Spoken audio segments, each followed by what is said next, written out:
Well, hello and thank you for joining me for another Alex on Tech and ITY video. I'm joined today over Skype by Jay Flores. He is the Global STEM Ambassador for Rockwell Automation, and he's here in Australia for the FIRST Robotics Competition. Welcome to the program. Thank you. Appreciate you having me. So I thought we'd start with the robotics competition first. What's the history of the competition? And then what were some of the highlights of what happened this week? Yeah, so FIRST is a global organization. It stands for inspiration and recognition in science and technology. So the founder, Dean, came and really wanted to bring the excitement of sports and add some STEM and robotics to it. And it's started in about 1989 time frame and has grown significantly since then to now the point where there's two world championships that bring into about 35,000 to 40,000 people to those world championship events. So it's really grown globally, and I'm glad to see it here in Australia as well. So this weekend was one of the regionals that the students will then qualify for those world championships. And this past weekend was the first of the two, and this weekend will be the second. Teams in last weekend came from 9 different countries, were represented, and the students build, design, and then compete robots in a competition that has a lot of collaboration in it. So they form alliances of 3 robots, and those alliances in the qualification matches at the beginning are set at random. So you could be with one team at one point and then competing against that team later on. So it really fosters this environment of what we call cooperation. So cooperation and competition at the same time, which is very good for the kind of atmosphere and culture where the students are working together in a way that they're all learning, but they're also working together, even though they're competing against each other. And then there's a few teams that will then qualify for a world championship based on how their robots do. But then also there are a few other awards in terms of things that are more the core values of FIRST, which are things similar to gracious professionalism. And there's awards for teams that are really doing work to advance STEM and helping increase the profile in their communities. So it's a great, well-rounded competition where students are gaining valuable skills, not just in technology, but also in business and public speaking and collaboration that I think is really preparing them well for the future. And of course, you mentioned Dean Kamen, and the first thing I think of is Segway. So it's the same guy. Yeah. So it's got an excellent pedigree. What were there any standout robots that you saw over the past few days? So it's great to see actually a variety of it. So you have rookie teams who this is their first attempt at it, and the build season is very challenging. They only have 6 weeks from when they find out what the competition challenge is to when they have to have a robot ready that they put in a bag and they're not able to touch until competition. Wow. So it's a very challenging real life type project. You know, you never have enough money, enough time, enough people in the real world. And so these students at a young age are getting exposed to those challenges and are gaining skills in. And then you have teams that have been around for a long time and have had, years of practice in being able to put these pretty impressive robots together. And that's the great thing is that you see about the culture that I mentioned earlier is since they're going to be on alliances with all these other teams at some point, you'll see some of those more experienced teams going and helping a team who maybe in their first match, the robot didn't communicate well and they weren't able to move around the field how they wanted. And they're sitting there working against people that they could be competing against later. But that kind of culture of collaboration is a very important piece of it. And you'll see every team kind of benefit and grow together. But there's some impressive robots out there that they always blow my mind that they're high school students, but they just love this kind of environment and atmosphere and are able to put together some pretty impressive robots. So what was one of the challenges this year, as an example? Yeah, absolutely. So this year's theme is around space. So it's the 50-year anniversary of the moon landing, and we're trying to inspire not just a kind of reflection on what was accomplished then, but also what could be possible in the future. Yeah. So the theme is that they're on this planet called Planet Primus, and they're collecting different cargo pieces, samples that they're going to put onto these ships. So one of the items is kind of like pretty large dodgeball Yep. that they have to manipulate and place into the cargo ships and the rocket ships. Yep. And then they have these what are called hatch panels, and they're kind of a disc that then cover those holes that the cargo were placed into so that they don't fall out in transport. So they've got to manipulate two different types of game pieces this year, which is a challenge to understand how you grab that thin disc versus a large ball. And you don't want to pop the ball either, so they have to have pretty decent precision with their movement. And then at the end of the match, they have to climb back into their habitat. So some of these robots are climbing onto a platform anywhere from like 6 to 24 inches, I believe. So the robot has to then figure out how it's going to get up there. And those are some of the more exciting moments. At last week's regional, we had one robot, again, in the spirit of collaboration, that had a ramp. Yep. So the other robot would actually climb over it, which was pretty impressive to see. And another one which would actually lift another robot up with it. So again, a team that has the experience to build those kinds of things can lift up another robot that might be a rookie robot that doesn't have the same level of sophistication. And how much of the programming means the robots are sort of autonomous and sort of do things by themselves, and how much is sort of remote control, or is it a mixture of the two? So it's a mixture of the two. Actually, by design, every year, usually there's a 15-second autonomous period where the robot has to, use pre-programmed code. This year, they played a little bit of a different role with a theme. So the first 15 seconds, the driver station actually has what's called a sandstorm, but they block their view. Right. But this year, instead of just being autonomous, they were allowed to use vision systems. So they would use a camera on the robot that then they could navigate with. Then after the 15 seconds, the screens go up and you can use regular remote control.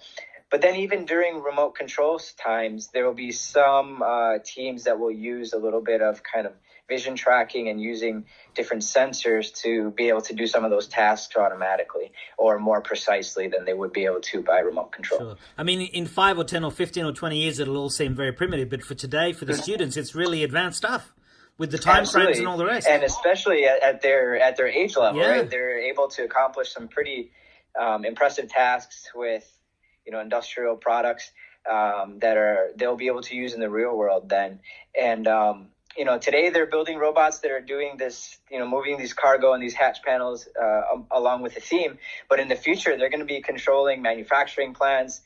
Maybe they're going to be making very small robots that go into your body and cure cancer. Nanobots, It's just the beginning. It's a great challenge and a great way to teach them a lot of these skills that in the future is going to allow them to change the world. Sure. And what are some of the brains that are in these robots? Is it Raspberry Pi? Are they using iPhones or Android devices, or are they building their own devices based on ARM chips? What's the sort of the short version of how these robots are powered, computationally?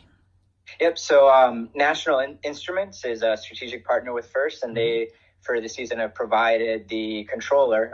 It's a modified controller that they have specifically for the robot. So all teams will use that. Okay, well, that's good. That sort of is a baseline. So Rockwell Automation, which you represent, what does Rockwell Automation do, and what is its involvement with the event? Yeah, absolutely. So we're an industrial automation and information company. So we really, in a nutshell, take the power of machines and the creativity of humans, and that allows us to help expand human possibility. We do it in a wide variety of industries. So a big, any big industries from food and beverage to mining to even the entertainment industry. We help control roller coasters and rides. So any of those industries where we're, any automation is required, we're engaged and involved in those both here in Australia and across the world. And that's exactly what we do on the competition field. So we help automate the field management system and the scoring system. So in years, for example, where they may be scoring a high level of items, we'll have sensors that are then detecting those items, because a referee would never be able to count how many of those are coming through. And it allows us to improve the experience because you're able to have a live real-time score. The people in the audience are able to see what's going on, and it provides a safe and fun experience. We also have some products that the teams use on their robots. So we have some that we provide to all teams in the kit of parts. And then there's a few others that they're able to go to this special website that FIRST has, and they can redeem points that they're given in order to procure some of those items that we provide, different sensors for the robot, limit switches, things of those sorts that will allow their robot to compete even better. So one of your other roles, as we spoke about, is that you're the global STEM ambassador for Rockwell. So tell us a bit more about your role and what you do around the world to engage young people and to promote science, technology, engineering, and math, which is what STEM stands for, and also which I hear some people speaking about STEAM, where the A stands for arts. Absolutely. So my role has a few parts. In general, in a nutshell, it's anything and everything I can do to get more kids excited about STEM, both for Rockwell Automation, but also in general, just to get more students passionate about pursuing careers in these industries. But there's a couple areas in which I do it. One is working internally with the company, making it a big part of our company's DNA to do outreach and do that in the STEM fields. Education is a big portion of our philanthropic giving, and within education, STEM is the highest focus for us. Making sure that our mentors and our employees have the resources that they need to be able to go out into the community and kind of do some STEM ambassador work themselves. Another portion of it is kind of the strategic relationships with our STEM partners like FIRST. So I'm part of the game design committee for FIRST. So every year when they come to us with the challenge, we help then select the right products that are going to be part of the field and help amplify what they're trying to do so that we can create this exciting experience that's just as entertaining as it is educational. And then the third portion is general engagement and awareness. So I speak to school groups, I speak to parents and educators and engineers at conferences, just really helping increase the awareness and also reduce some of the barriers, some of the things that are getting in the way of students being able to pursue these careers. And then you mentioned the arts. I think it's important as well.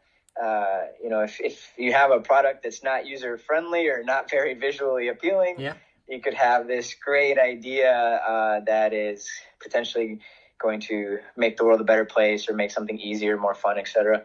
If you don't have that kind of viewpoint for it, then it might not be as successful. And that would be a shame if that's the reason why your product isn't a success. But also just the diversity in thought is very important when you're solving these very challenging problems, to have a variety of different mindsets in the room, whether that be diversity in terms of gender or countries people are from that bring different experiences, or even just the types of fields of study, like you mentioned, the arts, the more hardcore sciences, those coming together and really being able to create the best product. And that was a question that was running through my mind. As we're recording this, it was recently International Women's Day. We hear about Girls Can Code. So what's the gender mix? How many girls are involved as well as the boys? Yeah, it was very impressed this weekend, actually. There was very close to 50% participation. And it just shows really that at these younger ages, there's no difference in between boys and girls and what kind of passion they have for something like robotics. But unfortunately, as they get older, either the way that we talk about engineering or maybe some negative experiences that they have kind of shifts them off in a different direction. And that's very unfortunate. So, anyone out there that's trying to increase the amount of students that are coming into STEM, just the way we talk about it is something very simple that can help increase the percentage of women that are engaged. Also making sure that we're celebrating female scientists just as much as we celebrate male scientists, so that they can see themselves there in the future. And there were a lot of, not only on the student side, there was a good amount of female judges and referees that were volunteering at the event, which is just priceless, because we know that FIRST works. It gets students excited and passionate, whether they're a boy or a girl, whether they're rich or they're poor, no matter their ethnic background.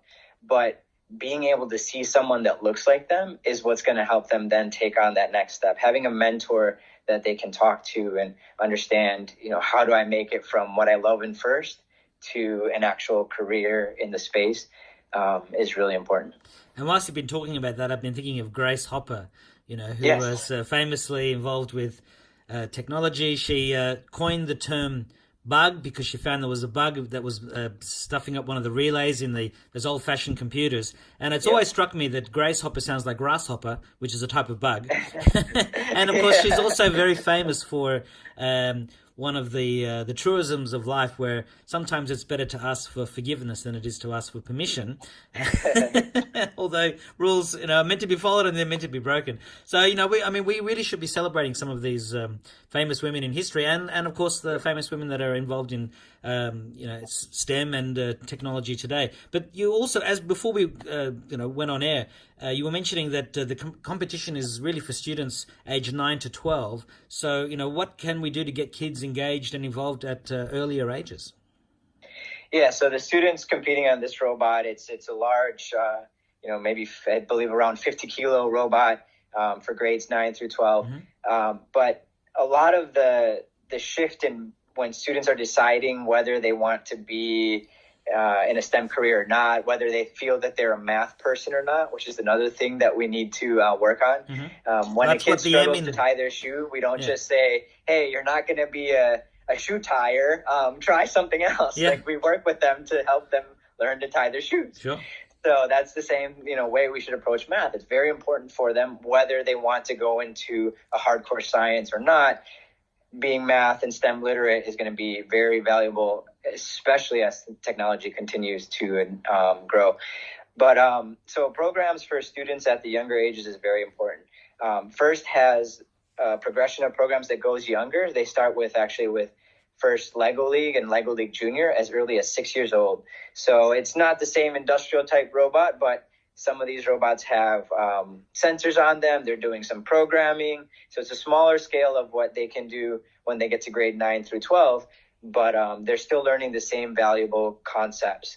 Their programming is in kind of a block code, and their robot is using Lego products, but it's still just as valuable. And in those programs, they look into the community and they have to solve a problem based on the theme as well. So it gets them into that mindset at an early age that I can be a problem solver. Mm-hmm. I can change the world around me. I just need to figure out what skills and what math and science I need to be able to accomplish that. And we don't know what kind of challenges these kids are going to be solving in the future.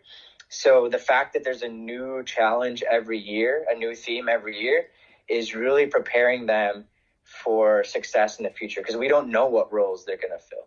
10 years ago, anything based around, iPhone jobs did not exist then, right? And so in another 10 years, what are these students going to be a part of? So the earlier we can get them into that problem-solving mindset, the critical thinking skills, the better. And honestly, I don't think there's an age too early to get them started. Involved, yeah. Well, I mean, it also comes down to the way that the adults are teaching the children. I don't know if the story is apocryphal, but I heard, and I think, people can look it up online. I should have checked all this, but it's just something popped into my head now. But I heard that Albert Einstein apparently was a bad student at math, and what got him really involved in it was that one of his teachers said, "Look, this is you're like a detective. You're trying to solve the problem, as you said, problem solvers." And so, supposedly he approached it as a game, and that was the thing that changed the paradigm for him, or whoever it was that in this story, to really, love math. And clearly, some of these problems are going to be solved by finding more engaging ways of teaching students. And I guess these are the things that you're helping to discover, and great minds are thinking of better ways to teach children all the time. Exactly. And that's why FIRST is so powerful, because I remember when I was growing up, and I went into engineering, so I was able to get past this, but most students growing up in their math class, they raise their hand and they say, why would I ever need to use this again in my life? Yeah. And even if they don't raise their hand, they're thinking it, right? Yeah. Even me as an engineer, I went through that phase. And what FIRST is doing, and what other engaging kind of STEM platforms are providing, that application for the math. Too many times in the math class, you don't have the real life application. You just have the worksheets. You're just, plugging different numbers in to solve for X.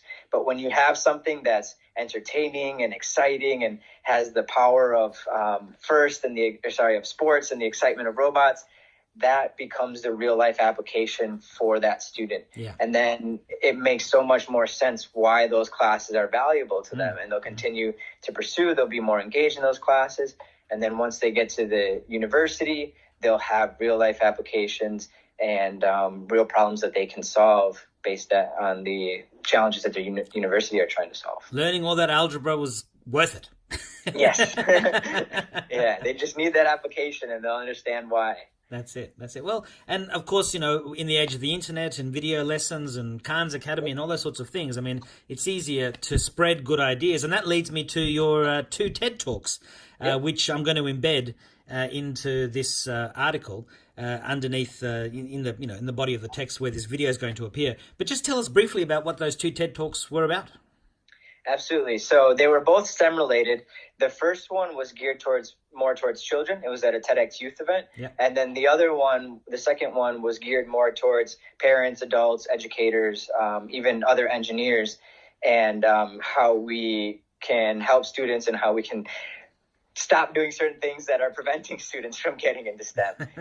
So the first one was really more about the inspiration for the students themselves. Mm-hmm. So it was it was around the theme that cereal doesn't grow on trees.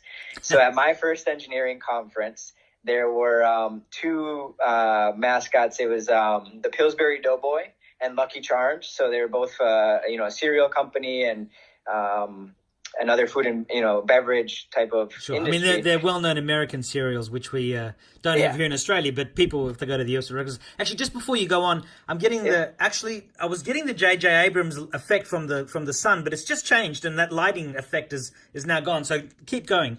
Okay, sounds good. So they're cereals out in the States, and I was confused as to why someone was wearing this costume at an engineering conference, and I thought it was some student that was being silly, but it was actually the cereal company General Mills that was delivering a workshop, and they were looking for engineers. And so that's when it clicked to me, like, cereal doesn't grow on trees. There's so much manufacturing and STEM and that goes into something as simple as a bowl of cereal in the morning that we take for granted. Yeah. And that helped me kind of realize that STEM is everywhere. And unfortunately, most of the things that we're trying to do is talk about, STEM is going to be a good job with good money and it's important, instead of meeting the students in the areas that they're already passionate about and then helping them find the STEM behind it. So whether the student likes cereal or sports or space or robots, we can always find some STEM behind it. And if we can show them that, that's when it becomes powerful, because when they have something that they're very passionate about, combined with the math and science skills, they can really transform that space and they can make the world a better place or a more fun place or a safer place based in those areas. So I really tried to find fun cartoons and movie examples, and I used superheroes as well. And that was really the goal of that one, was to show students that STEM is everywhere. And there's all these fun examples that you're already aware of, but you just haven't been looking for the STEM there. Yeah. And once they do, they'll could have a very powerful transformation. Yeah. And then the second one was more geared towards the parents and the adults. And I really start with the parents. At an early age, young child's favorite word is why, is the question why. Yeah. And we stop them from asking that question, either because they ask it too much and we just say, it's because I said so, or because, I'm the boss, and we don't let them explore. And from an early age, we're taking them out of the scientific kind of process and the problem-solving process. So we're doing them a disservice very young by stopping them from questioning, stopping them from experimenting. A kid jumping into a puddle is just trying to figure out what happens when you jump in the water, and they're observing certain things. And so if parents can hold on a little bit and allow them to explore before they start getting all worried, it can be a very powerful thing for the student in the long term. And so I think of, when children will say, are we there yet? Yeah. That's another version of the question, right? And the parents will get frustrated and just say, we'll tell you when we're there. Yeah. Instead, turn it into a math problem and say, hey, we are this many miles away or kilometers away from grandma's house. This is our speed. How long will it take us to get there? Yeah. One of two things will happen. Either the child will figure it out and they'll gain valuable skills, or the last time they asked the question, you made them do math, so they won't ask again. But hopefully they'll try to figure it out. And then in the future, they'll do much more complex equations, like figure out how long it would take to get to Mars and have a great career at NASA. Yeah. And also, I mean, you want to be answering your kids' questions, because otherwise today's kids will just ask Siri or Google or Alexa. Exactly. Exactly. And that's another good point, is that technology is changing so fast. Kids have access to phones and computers all the time. To the point where just one sec. Alexa, stop. I've got Alexa here, and she heard me say that. But just also, can you just close your blind a little bit behind you? We're getting that J.J. Abrams effect again. It's sort of coming and going. Just turn it down. Just move the blind down a little bit, and there we go. Yeah, that's. I'm sure that's going to be fine. Yeah, okay, perfect. And yeah. So one of my good friends, her son's first word was Alexa. Yeah. And her name is Ashley. It's crazy how things are connected nowadays, and technology is so close to young people. We just have to make sure that they are learning how to be technology creators and not just consumers. Yeah, because absolutely. Kids nowadays at 1-2 years old can pick up an iPhone and understand which button to press for the screen to light up. Yeah. It's incredible. But if they just learn how to use it and not how to create technology, then it's going to become just a time suck and a distraction versus a tool that's going to allow them to make the world a better place or to have, a good career. Yeah. I mean, in the late 70s, you had Steve Wozniak building the Apple One, with Steve Jobs. And in the late 70s and 80s in Australia, we had a firm a bit like Best Buy, but they had these kits. You could build your own crystal radios, and you could do all sorts. You had all these different kits you could build yourself. And then over the past 20 or 30 years, that kind of went away. But now, here we are in, the 2010s and nearly in the 2020s, and that sort of thing's come back. You see Kickstarter projects, and, thank God we're coming back to an era where kids can be creators again and not just consumers, which, as you say, is not the, you don't just want to be a consumer, you want to be a creator. Absolutely, yeah. So look, I'd like to end with my usual three questions. The first one is about the future. How do you see STEM studies evolving over the next decade, along with Rockwell Automation's technologies and the FIRST Robotics Competition? Absolutely. So things are moving faster and faster. It's hard to believe, but the innovation that's happened over the last 100 years, we're going to see the same level, if not more, within maybe the next 10 years. It's going to be pretty mind-blowing as we look to our future and how fast things change. So in terms of STEM studies, students just need to be prepared with skills like critical thinking and how to analyze a situation and find solutions. It's more about being a problem solver in general than it is learning any particular skill, because those are gonna change so quickly. Yeah. And so the students that are prepared and ready for those situations, that aren't afraid of failure, that are used to change and not afraid of change, those are the ones that are going to thrive in these scenarios. And those that aren't, those are the ones that tend to fear automation or fear robotics, because they don't have the right skills to keep up. And so we just need to make sure that in every field that we're looking at, that we continue to reskill and retrain people and give them those core basic skills of problem solving, so that no matter what the technology evolves to, they're prepared to play a role in that space. I think FIRST is really helping prepare students for that, because of the changing game every season, because of the different challenges that they put up in terms of a short time period, a small budget. Those things are all challenges that are going to prepare them for the workforce. And in terms of Rockwell Automation, we're just excited to be leading kind of that wave, in the sense that we're allowing the humans that have this creativity to combine that with the power of machines and automation to be able to take their ideas to the next level. So really, really excited to be both a part of FIRST and that, future that they're going to dream up. And we hope that, they'll look to us to help make their dreams possible. And my second last question is always, what's the best piece of advice that you've ever received to help you get where you are today? Yeah.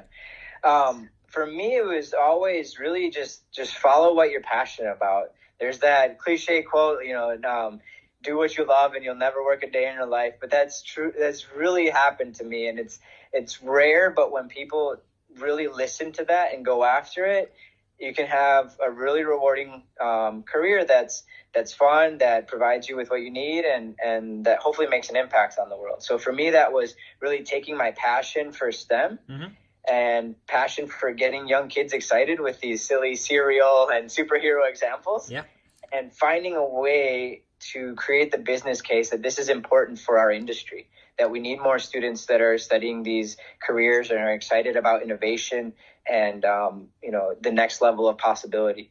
And now, because of that, I'm able to do what I love. I'm able to inspire students, and it's both an exciting and very rewarding career. So to transfer that to what I do exactly for any student, that how I would transfer that advice is, first figure out what you're passionate about, and then try to understand what kind of science and math is behind that. And again, we can do that in any field. We can think of even just sports. I know swimming is a big sport here. Just looking at the technology of the swimwear and how that has impacted world records over the last few Olympics is pretty impressive. That's probably outpaced the advances of actual human ability, the technologies, even the depth of the pool, all these different factors that are kind of optimized in order to have success. So if you're a passionate swimmer, but maybe you're not the Ian Thorpe or the Michael Phelps of the world, you can still have a career in the swimming industry by creating the technology that is going to allow these swimmers to accomplish new things. So no matter, that's just one example. We can take any example, walk into a room, talk to students about what they're passionate about, and we'll find some examples of how they can do that.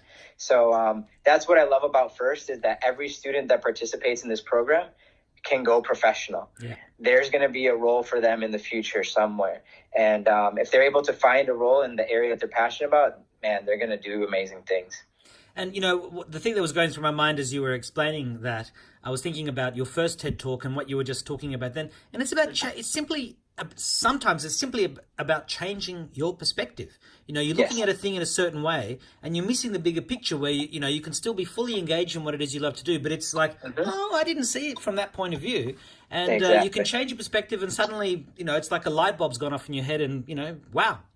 So and that's just fundamentally one of the challenges we have with society in general is society gets the best of what it celebrates, and we celebrate the athlete right now. We're not celebrating the engineers that help that athlete reach a task or the coaches.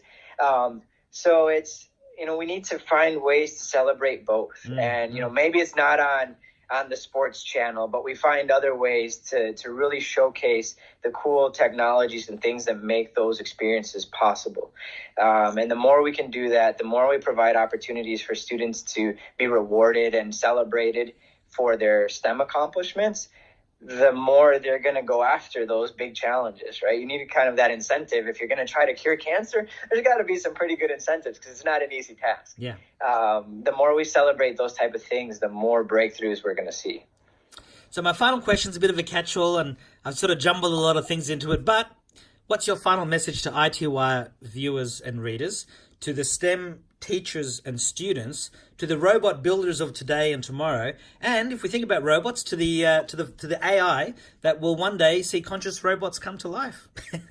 Absolutely. I love the question. So, my statement would be, STEM and engineering, it really just boils down to problem solving. And you get to decide what types of problems you want to solve. So it doesn't matter whether you're a boy or a girl, you're rich, you're poor, you're from whatever country.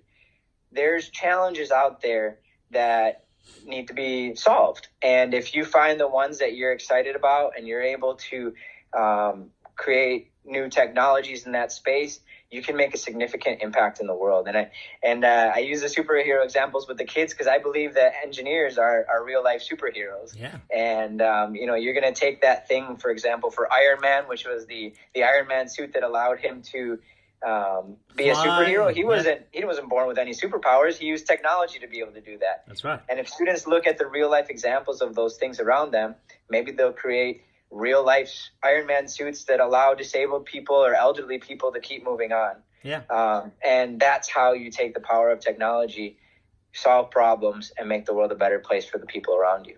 I was at the TechCrunch robotics conference last year in Berkeley, and they had somebody who was paralyzed from the waist down, get into a robotic suit and walk on the stage very shakily. But I mean, that it was real. This guy was doing it, and I'm sure people can find footage of that online. But that sort of thing is becoming real, the exoskeleton. And so, that's the power of engineering and science and math and technology and robotics come to life. So exactly. And I think that's a good example right there, that it's not perfect. So as these students have these ideas and they don't have all the educational background yet, that's okay. Just start taking steps towards that idea. Work with what you do know and the resources you have around you.